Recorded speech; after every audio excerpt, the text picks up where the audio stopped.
어제만 해도 비가 오고 날씨가 추워서 다들 긴팔을 입고 그러더니 오늘 주일이 되어서 화창합니다. 날씨가 덥습니다. 이렇게 환경을 볼 때 우리는 하나님 앞에 감히 자만하고 오만할 수가 없어요. 이 환경 가운데 자연에 임하시는 하나님의 섭리 가운데 어두움에도 끝내는 어떻게 해요? 밝은 빛으로 모든 근심 속에서도 우리에게 소망이 되시는 하나님, 자연 속에 그 섭리를 나타내시는 것 같아 정말로 감사합니다.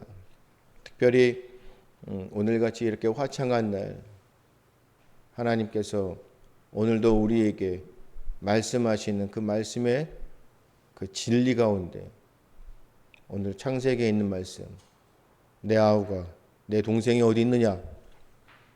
전에 우리 어머니 목사님이 이 말씀을 하시더라고요. 그래서 이 말씀을 가지고 도대체 우리 집사님들은 성경의 배경을 알기 때문에 왜 하나님께서는 가인의 제사는 받지 않으시고 아벨의 제사는 받으셨는가?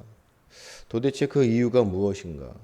그리고 나서 하나님께서 가인에게 내 동생, 내 아우가 어디 있느냐 물어보시는 그 말씀 가운데, 이 메시지 가운데 우리에게 주시는 하나님의 그 음성, 뜻이 무엇인가? 오늘 이 시대를 살아가면서 우리에게 주시는 그 하나님의 메시지는 내 아우가 어디 있냐는 겁니다. 정말로 제가 날마다 고백하는, 주일마다 고백하잖아요. 하나님께서 미리 우리 가운데 역사하셔서 합력하여 선을 이루시듯 말씀을 준비하면 우리 집사님의 기도와 우리 찬양, 우리 시온 성가대의 찬양 가운데 이미 그 말씀을 말씀해 주시는 것 같아요. 너무 은혜가 됩니다. 제 스스로 너무 은혜가 됩니다. 말씀을 선포하기 전에 미리 우리 집사님의 기도들 또 찬양 가운데 이미 말씀하시는 것 같아요. 내 아우가 어디냐? 내 동생이 어디냐? 궁극적으로 결론적으로 무슨 말씀이에요? 생명줄을 던져야 될 거 아니에요. 그렇죠? 누가 죽어가요? 우리 이웃들이 죽어가잖아요. 우리는 영혼을 구원하는 자들이잖아요. 자, 그 가운데 도대체 가인과 아벨의 제사를 통하여, 그렇죠? 아벨을 받으셨던, 도대체 왜 아벨의 제사를 받으셨을까요? 성경의 기자들이 말씀하시는 그 뜻은 뭐예요? 아벨은 믿음으로 제사를 드렸기 때문에 받은 것이었고, 가인은 그러면 믿음이 없이 드렸나요? 형식적으로, 율법적으로 제사를 지내는 그 시대에 지금 우리도 추석도 지났고 이제 고유의 명절이 되면 항상 뭐 합니까? 뭐 때문에 문제가 되는 거예요? 제사. 그런 제사의 모습이 뭐예요? 그들은 그들 가운데 마음으로 진정으로 드린다 하지만 다 형식이잖아요. 그렇죠? 그래서 성경의 말씀에 가인의 제사는 하나님 앞에 그냥 믿음으로 온전히 드리는 것이 아니, 그냥 형식적으로, 율법적으로, 율례적으로 그냥 드리는 형식, 그냥 그런 계명의 그런 말씀처럼 그냥 드리는 거였고, 아벨은 믿음으로 드렸다는 것이에요. 그런 모습 가운데 오늘도 우리에게 뭐예요? 그 믿음으로 드렸던 아벨의 모습. 가인은 그러한 모습이 아니었는데 끝내는 어떻게 했어요? 그러한 모습 가운데 뭐죠? 지금 이 시대를 살아가는 우리 가운데 주시는 메시지가 뭐예요? 아벨을 하나님이 사랑하셨기 때문에 그 아벨의 믿음을 우리가 뭐 해야 됩니까? 존중해 줘야죠. 그리고 아벨의 믿음으로 드렸던 그 믿음의 제사, 그렇죠? 하나님 앞에 드려지는 그 예배 가운데 우리가 뭐예요? 담기를 소원해야죠. 나도 아벨처럼 하나님이 인정하시는 그러한 예배, 제사를 드려야겠다. 그런 마음이 우리 믿는 사람들의 마음 아니에요? 그래야 되겠죠? 그런데 가인처럼 우리는 어떤 마음이에요? 아벨을 사랑하시는 하나님을 시기하고 질투하고 원망하고 끝내는 어떻게 해요? 그 마음 가운데 비교하면서 아벨을 죽여야겠다. 그 이유가 뭡니까? 내 마음에 사랑이 없잖아요. 죽어가는 저 영혼들, 우리가 밧줄을 던져야 돼요. 생명줄을 던져야 돼요. 그렇죠? 아무리 험난하고 우리가 환경이 시대적으로 어렵다 할지라도 우리는 주님께 받은 사명이 있잖아요. 그리고 나를 사랑하시는 그 하나님의 사랑이 내 가운데, 우리의 온 인격적인 육신 가운데 함께 하잖아요. 그래서 나를 사랑하신 그 사랑을 우리 뭐에 흘려보내는 거잖아요. 우리는 생명줄을 던져야 되는 거 아니겠습니까?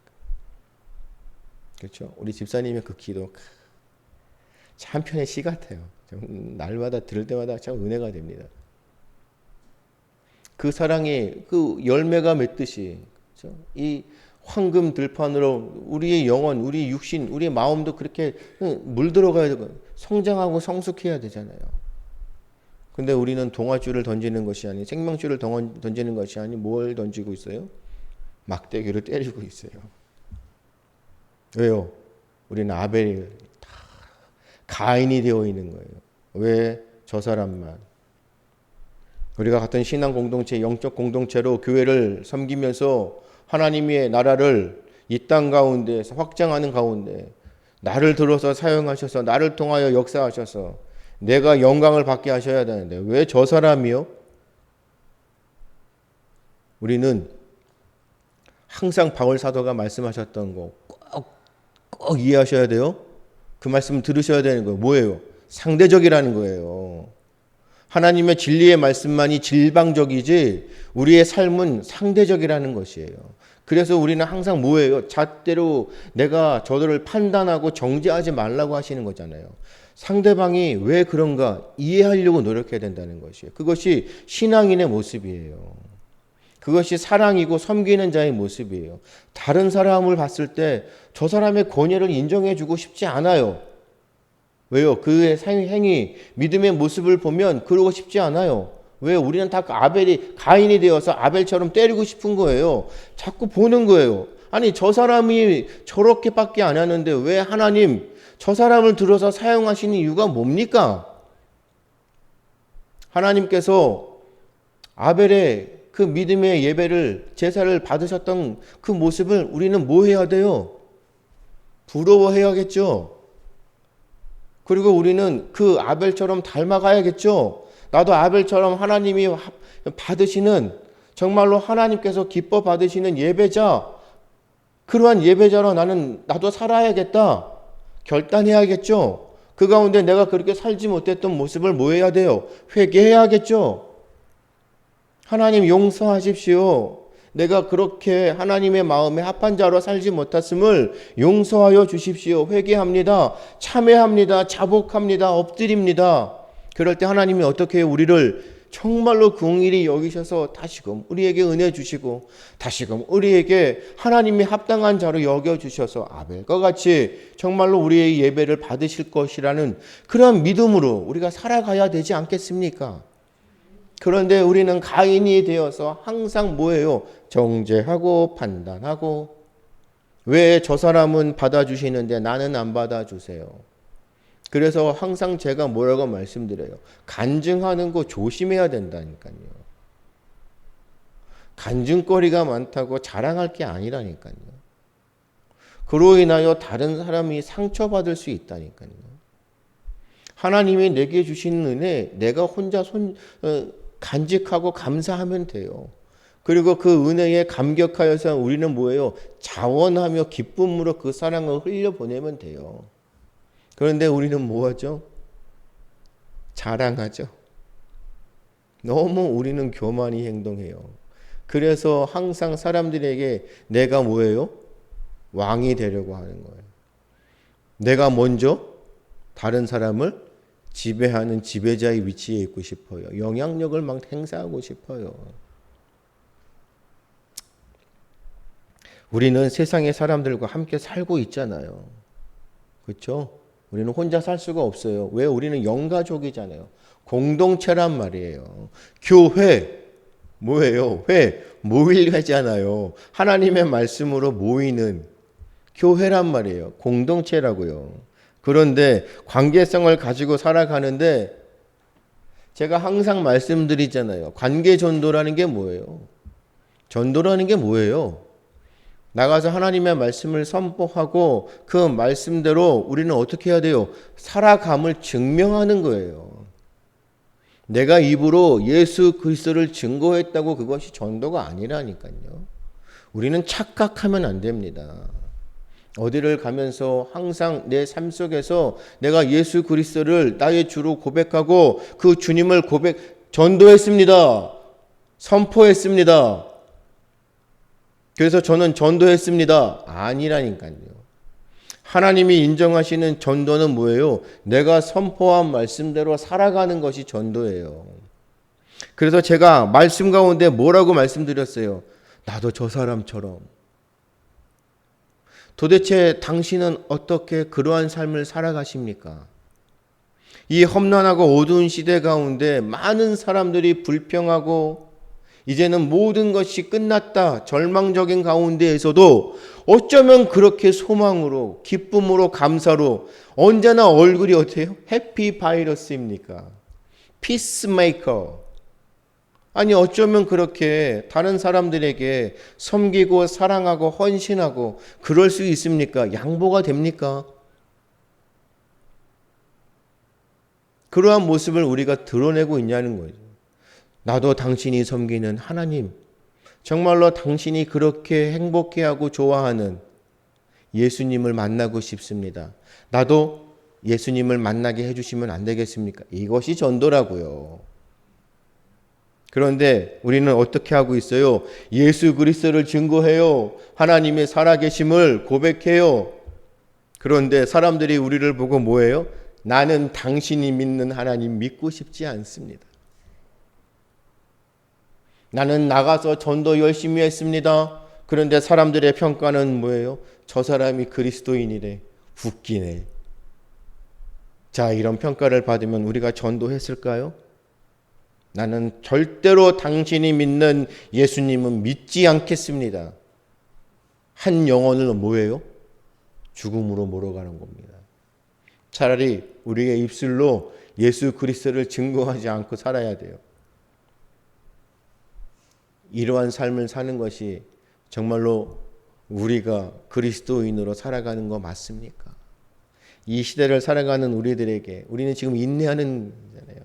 씨를 뿌려서 파종을 기다리고 인내하는 가운데 내 자신을 돌아보는 것이 왜요? 이제 열매가 나타나요.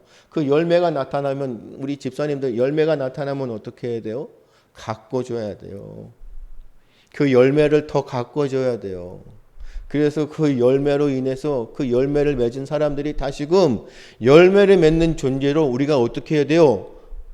섬겨야 돼요. 배우게끔 가르쳐 줘야 돼요. 그런데 우리가 그렇게 열매를 맺었는데 그 사람들이 내가 착각하고 있었네. 참 좋은 교회는 정말 하나님이 기뻐하시는 교회인 줄 알았는데 잘못 알았네. 이런 소리를 들으면 우리는 어떻게 해야 됩니까? 우린 주님 앞에 섰을 때 어떻게 해야 돼요? 세상은 온통 자기 중심이에요. 그렇죠? 포스트 모던이란 말이에요. 모든 것이 내 중심이에요. 그런데 주님께서는 어떻게 해요? 우리에게 뭐라고 말씀하시는 거예요? 말씀으로 권면하시는 게 뭐예요? 우리는 자기 중심이 아니에요. 우리는 누구 중심이에요? 우리는 누구 중심으로 살아가는 거예요? 코람데오예요. 코람데오. 하나님 앞에 우리는 예수님 중심이란 말이에요. 우리는 자기 중심이 아니에요. 우리는 예수님 중심이에요. 우리는 이 땅에 속한 자들이 아니에요. 우리는 하늘에 속한 자들이에요. 우리는 저 믿지 않는 구원받지 못한 할례받지 못한 자들과 구별된 자들이에요. 우리는 예수님 중심으로 살아가는 자들이기 때문에 우리는 이 시대에 자기 중심으로 살아가는 사람들과 구별되는 거예요. 그것이 바로 우리가 이 세상의 빛과 소금의 역할을 감당하며 살아갈 수 있는 원동력이에요. 주님이 내 안에 계시기 때문에 나는 주님을 닮은 제자의 모습으로 살아가는 예수님 중심의 삶이에요. 그것이 전도이고 그로 인하여 우리를 통하여 하나님의 영광을 받으시는 거예요. 그러면 세상의 사람들이 또한 우리를 영광스럽게 나는 거예요. 빛되게 하는 거고 그것이 하나님의 법칙이에요. 오늘 그 말씀을 우리에게 주시는 거예요. 내 동생, 내 아우가 어딨냐? 가인과 아벨, 여러분 너무 잘 아시잖아요. 아담과 하와. 우리 1절에 뭐라고 나와 있어요? 아담이 그의 아내 하와 동침하매. 에덴 동산에서는 동침이라는 게 없습니다. 그렇죠? 하나님께서 아담을 무엇으로 창조하셨어요? 그렇죠? 말씀으로. 그리고 하와는 어떻게 해요? 그렇죠. 하나님께서 다 창조하셨단 말이에요. 동침이 없어요. 그런데 동침이 된 건 왜 그런 거예요? 하나님 같이 되려고 하는 게 불순종이잖아요. 절대로 하지 말라 하셨는데 어떻게 해요? 해도 돼. 이것이 우리의 마음의 모습이에요. 우리는 예수님 중심이라고 말씀드렸죠? 그런데 우리가 예수님 중심이 아니라 무슨 중심이요? 자기 중심적으로 살기 때문에 하지 말라 하셨는데 어떻게 해요? 해도 괜찮아. 하나님이 말씀하신 거에 뭐예요? 의미를 부여하기 시작해요. 명령하셨는데 그 명령을 뭐예요? 어겨버려요. 지금 이 시대 가운데 지금 막 정치적으로 문제가 되는 게 뭐예요? 대통령이 얘기를 했는데 어떻게 해요? 그 명령을 거부해버리잖아요. 질서가 쓰겠습니까? 벌써부터 레임덕이 온다고 난리가 났습니다. 하나님이 명령하셨는데 명령을 어떻게 해요? 거부해버렸잖아요. 절대로 먹지 마라. 그러면 죽는다. 괜찮을 것 같은데. 하나님 같이 되면 어떠면 좋고, 하나님 같이 되면 정말 좋겠다. 그 마음이 뭐예요? 그 마음에 벌써 악이 들어오기 시작하는 거예요. 어떻게 해요? 아니, 왜 아벨은 받으시는데 내 제사는 안 받으시지? 벌써부터 내 마음에 악이 들어오기 시작하는 거예요. 판단하기 시작하는 거예요. 하나님께서 하지 말라 하셨는데 했어요. 그러므로 인해서 어떻게 해요? 이제는 그들이 땀을 흘려야 돼요. 이제 죽는 무한한 존재가 유한한 존재가 돼버렸어요. 이제는 자녀를 낳기 위해서는 뭐 해야 돼요? 동침해야 되는 비극적인 결말이 왔어요. 다 죄 때문에. 그래서 이제는 어떻게 해요? 하나님을 만나려면 하나님께서 나타나셔서 직접적으로 대면해 주시고 말씀하셨는데 이제는 뭐예요? 제사를 지내는 거잖아요. 그래서 가인은 뭐예요? 농사 짓는 사람이었기 때문에 땅에서 생산된 것으로 그렇죠? 낫은 거로 하나님 앞에 제사를 드렸고 또 첫 열매 말씀하셨기 때문에 첫 열매를 드리는 거 하나님께서는 그 첫 열매를 기뻐하신다. 그래서 우리가 어떤 형식이라고 말씀드리긴 뭐하지만 우리가 매달 드리는 월삭이라든지 하나님께서 주시는 거에 대한 10의 1조, 11조를 드린다는 거든지 첫 열매, 첫 소상. 그래서 가정의 첫 자녀들은 뭐였어요? 하나님께 드리는 거였고 이런 첫 열매. 하나님께서 처음 것을 그러니까 귀하게 여기셨기 때문에 그래서 처음 난 것을 하나님 앞에 드리는 것이에요. 그리고 히브리서 11장 6절에 있는 것처럼 이 처음 난 것을 드리는데 어떻게 해요? 믿음으로 드리는 거. 기쁨으로 드리는 거. 그런데 가인은 어떻게 했다는 거예요? 믿음으로 드리질 않았다는 거지. 그냥 율법적으로 그냥 드렸나 봐요. 형식적으로 하나님을 만나서 드리는 거. 처음 난 거. 그냥 하나님 앞에 처음 난 거 드리는 거.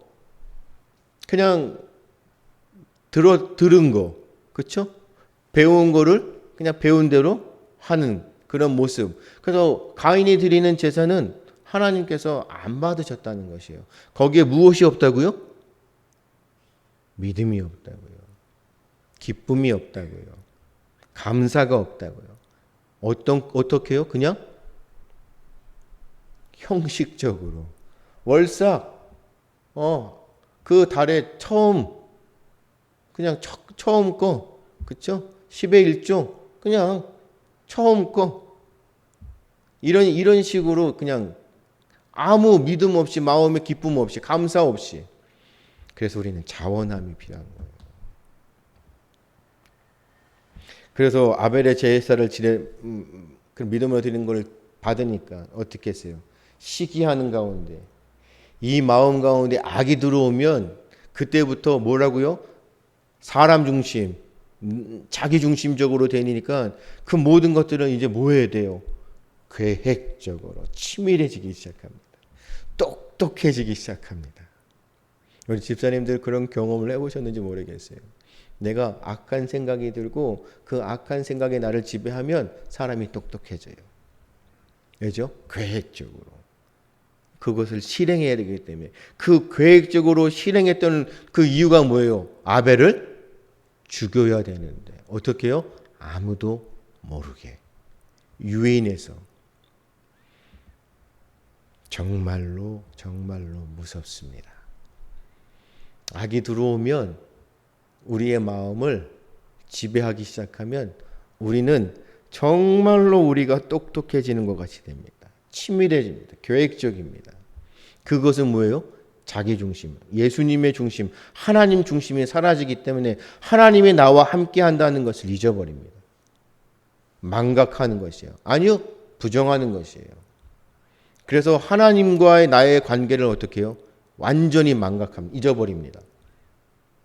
그래서 온통 내 생각만 하는 거예요. 그래서 어떻게 해요?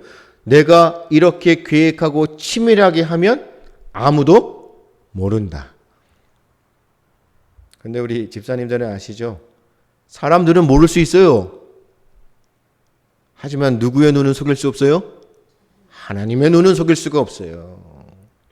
세상에 믿지 않는 사람들은 자기가 그렇게 지혜로운 척 할 수 있어요. 그렇죠? 하나님을 모르기 때문에. 그런데 믿는 우리들도 똑같이 그러한 범죄를 저지르고 있다는 것이에요. 그래서 우리는 날마다 하나님 앞에 뭐 하는 것입니까? 참회하고 회개하는 겁니다. 우리는 하나님이 없다고 생각해버려요. 왜요? 내가 똑똑하니까. 내가 치밀하니까. 내 마음의 모든 것이 계획적으로 잘 되어 있기 때문에. 혹시 우리가 사람을 대할 때 그러한 모습으로 대하고 있는 것은 아닌지. 가인의 제사를 받지 않으셨던 하나님. 왜요? 믿음이 없는 자의 모습으로 살아가는 그런 모습 가운데 자기 중심적으로 살아가는 그의 예배를 받으시겠습니까? 그의 온통 눈은 뭐합니까? 시기와 질투에 잣대를 가지고 평가하고 판단하면서 정죄합니다. 하나님께서 우리에게 경고하셨어요. 너희가 뭐예요? 판단하는 대로 너희가 무엇을 받을 것이라고요? 판단을 받을 것이라 말씀하셨어요. 절대 우리는 다른 사람들을 참 판단하고 정죄하면 안 돼요. 우리가 할 것은 뭐예요? 이해와 용서와 사랑입니다. 대신 하나님께서 뭐예요? 바로 집사님의 기도가 공의와 정의가 일어나는 것이에요. 왜요? 하나님이 하시기에. 그래서 우리는 전적으로 하나님 중심이기 때문에 뭐예요? 하나님, 내 마음이 너무나 슬픕니다. 내가 너무나 억울합니다. 그럼에도 불구하고 하나님께서 우리에게 뭐예요? 판단하지 말라 하셨고 도리어 원수에게 뭐라고요? 두 손으로 축복하라 하셨기 때문에 저는 말씀대로 순종합니다. 하지만 주의 공의와 정의가 임할 줄 믿습니다. 이러한 믿음으로 가는 것이에요. 그런데 우리는 가인이 되어서 어떻게 해요? 다른 사람을 대할 때 그냥 시기와 질투에 어떻게 해요? 저 사람을 뭐 해야 돼요? 죽여버려야 돼요. 그래서 우리는 어떻게 해요? 세상 사람들과 못지않게 뭐예요? 발로 밟아버려요. 철저하게 밟아버려요. 그래서 그들의 눈에 무엇이 나요? 눈물이 나게 하시고 그들의 가운데 원한이 생기게 해서 뭐예요? 나는 당신이 믿는 하나님 절대로 믿지 않을 것입니다.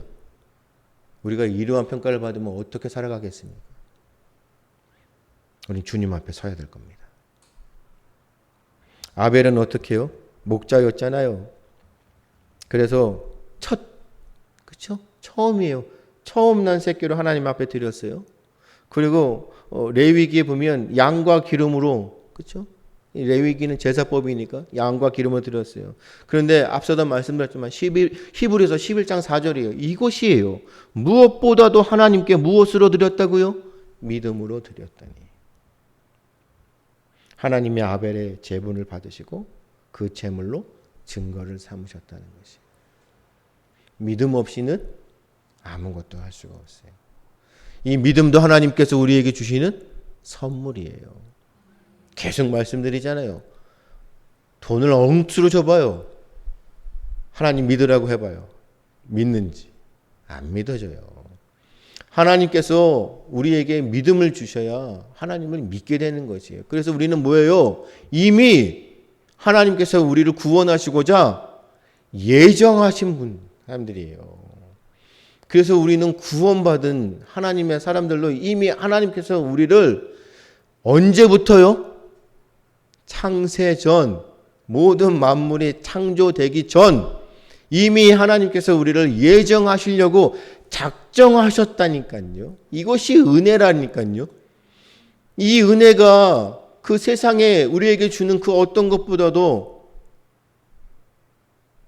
더 유익하고 소중하지 않겠어요? 더 이상 이런 은혜가 어디 있어요? 구원받는다는 것이, 믿음을 우리에게 주신다는 것이 더 이상 우리가 무엇을 바라겠습니까? 그래서 말라기에 있는 것처럼 흠없고 온전한 것, 우리는 그러한 믿음의 모습 자원하며 기쁨으로 드리는 것이에요. 아깝게 드리는 게 아니에요. 하나님 앞에 나의 삶을, 내 생명을 드리는 것이요, 아까운 게 아니에요. 그렇죠? 주님 앞에 헌신하고 충성하는 거, 내 몸을, 내 육신을 정말로 산 제사로 드리는 거, 기쁨으로 드리는 거예요. 감사로 드리는 거예요. 아벨처럼 믿음으로 드리는 거예요. 하나님이 받으신다니까요. 그 하나님이 받으시는 것을 어떻게 해요? 우리를 통하여 하나님께서 증거물로 우리에게 보여주신다니까요. 내 것이라고 움켜잡으면요, 하나님이 어떻게 한다고요? 하나씩 손을 피신다니까요. 빼가셔요. 그러면 우리는 빈손이어야 되는 거예요. 아니라니까요. 하나님 앞에 손 놓고 손을 피고 있는 거 다 드려보세요. 정말로 전심으로 기쁨으로 자원하며 아벨과 같이 믿음으로 드려보세요. 하나님이 받으신다니까요. 하나님은 받으시고 뭐 나몰라라 하시는 분이 아니라니까요. 왜요? 모든 만물의 주인 되시는 분이, 우리가 가진 거 드렸다고 얼마나 기뻐하시고 얼마나 만족하시겠어요. 하지만 한 부분을 띄어서 우리로 하여금 그 영광을 채워가시는 하나님이 우리가 기쁨으로 하나님 앞에 드리는 우리의 모든 것들을 얼마나 기뻐하시는지, 부어주시고 채워주시는 그 은혜는 놀랍습니다. 감당하기가 어렵다니까요. 우리가 그것을 감당할 수가 없다니까요. 그래서 우리가 감당할 수 없는 것들을 어떻게 해요? 세상에 흘려보내는 것이에요. 부어주시는 것이 너무 많아서 그냥 우리도 다른 사람들에게 부어주는 거예요. 축복의 통로가 되는 것이에요. 이것이 믿음의 사람이에요. 이것이 제자의 삶이에요. 이것이 그리스도인이에요. 할렐루야. 그래서 우리는 먼저 어디에서요? 내 가정에서 내 자녀에게 부어주는 거예요. 그냥. 할렐루야. 이 말씀에 도전 받으셔야 돼요. 정말로 회개하셔야 돼요. 정말로 참회하시고 주 앞에 자복하셔야 돼요. 나는 내 아빠, 내 엄마가 믿는 하나님을 영원토록 믿을 것입니다. 나는 내 아빠, 엄마가 항상 그렇게 고백하고 사랑하는 내 하나님을 나도 사랑할 것입니다. 나도 내 아빠, 엄마의 믿음을 닮아 내 자녀들에게 내 믿음을 전수해주고 정말로 그들에게 하나님을 만나게 해줄 것입니다. 나는 아빠, 엄마가 믿는 하나님 믿기 싫어. 예수님 믿는 사람이 왜 그래? 뭐야? 나는 절대로 예수님 믿기 싫어. 회개하셔야 됩니다. 그래서 오늘 우리에게 말씀하셔요. 어디요? 내 동생이, 내 아우가 어디 있느냐? 가인은 동생 아벨이 자기보다 더 의롭다고 하나님의 사랑을 받는 것이 너무나 싫어서 요한일서 3장 12절에 어떻게 해요? 계획적으로 광야에서 죽였습니다. 사람의 눈은 속여도 하나님의 눈은 속일 수가 없어요. 우리아를 죽였어요. 누가요? 다윗이 죽였어요. 그런데 사무엘 하든지 이 사해 11장 12절에 어떻게 해요? 다윗을 책망했어요. 그런 다윗은 책망을 받고 뭐 했어요? 회개하는 사람이었어요. 하나님의 마음에 합한 자들은 뭐예요? 회개하는 겁니다. 잘못을 저지를 수 있어요. 회개합니다. 미소를 지웁니다. 웃으면서 찾아옵니다. 입 맞춥니다. 누가 그랬어요? 가룟 유다가 그랬어요. 그리고 나서 가룟 유다가 예수님을 팔아버렸어요. 책망받는 거는요, 회개하고 돌아오라는 거예요. 내 아우가 어디 있느냐 물어보시는 하나님의 그 음성은 우리를 어떻게 해요? 질책하시고 책망하셔서 저주하려고 하시는 게 아니에요. 내 아우가 어디 있느냐라는 말씀은 회개하고 돌아오라는 것이에요. 너의 잘못을 깨닫고 철저하게 하나님 앞에 참여하라는 것이에요. 바로 우리에게 기회를 주시는 거예요. 채찍을 드시는 것은 우리를 죽이려고 하시는 것이 아니라니까요. 그래서 자녀에게 채찍을 드는 것은 사랑의 매라는 것이에요. 바르고 의롭게 키우기 위해서는 하나님의 말씀으로 권면하라는 것이에요. 그래서 우리는 항상 내 자녀에게 본이 되는 거, 그렇죠? 내 자녀를 방치하는 게 아니에요. 그냥 제멋대로 하게 두는 게 아니에요. 어떻게 해요? 내 아우가 어디 있느냐. 우리는 너의 잘못이 무엇인가를 깨닫게 하는 거예요. 그것은 곧 사랑이에요. 돌아오게 하시는 거예요. 오늘도 우리에게 하나님께서 말씀하십니다. 내 아우가 어디 있느냐. 내 동생이 어디 있느냐. 그런데 가인이 어떻게 했어요? 뭐라고 얘기합니까? 내가 동생을 지키는 사람입니까? 그렇죠? 9절에 뭐라고 말해요? 내 아우가 어디 있느냐? 알지 못하는데요. 그렇죠? 내가 내 아우를 지키는 자입니까? 뭐예요? 기회를 주셔도 거부하죠. 내 아우가 어디 있냐 물어보실 때 내가 어떻게 알아요? 내 잘못이 무엇이냐? 내가 뭘 잘못했는데요? 그런 거 아니에요? 아벨을 왜 죽였느냐? 왜 아벨은 받으시고 왜 내 재산을 안 받으세요? 따지고 있는 거죠. 왜 저 사람의 기도는 응답하시는데 내 기도는 응답이 왜 안 되시는 이유가 뭐예요? 하나님 앞에 뭐예요? 불평불만하는 거죠.